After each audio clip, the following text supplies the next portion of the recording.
I just want to ask Floyd Mayweather the fan something, bro. And y'all can't argue with me because I used to be a Floyd fan. You cannot argue with me. He did nothing spectacular in his career. Nothing at all, brother, man. Nothing. Y'all got to think about it, bro. Y'all gave him so much credit for defeating Jose Luis Castillo. He had 4 knockout losses, brother.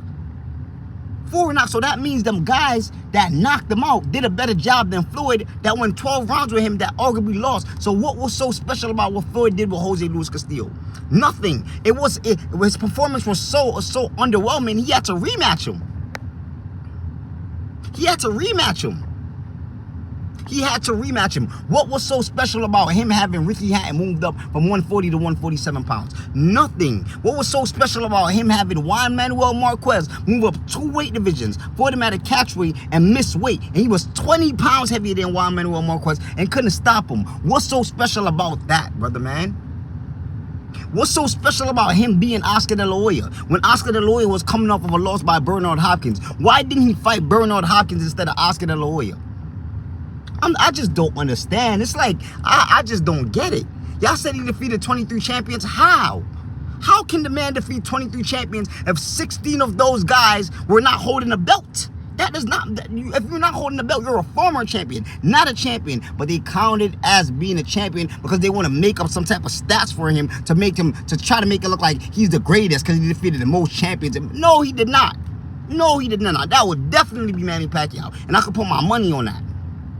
So I just don't understand. I just don't get it. Y'all live in black media, and black media mold y'all mind into thinking that Floyd is the greatest because they needed a black person to idolize. They needed that. So because he was undefeated, because he methodically chose when he fought people, y'all call him the GOAT. But he is nowhere close to a talent as Roy Jones. He's nowhere close to a talent as Terrence Crawford. He's just not in that level because he never never dared to be great, bro. The Oscar De La Hoya fight was not a risk.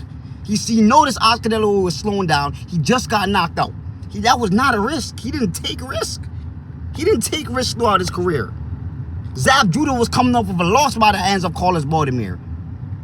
What risk did Floyd took? He didn't take any risk. But like I said, once you're living in black media, right? Black media is able to mold your mind. Everything that they say about Floyd is great.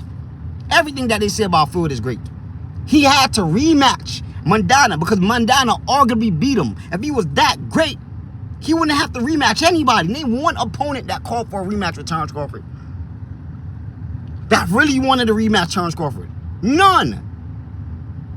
He made the contract with him and Oscar De La Hoya, ran out and retired because he didn't avoid it.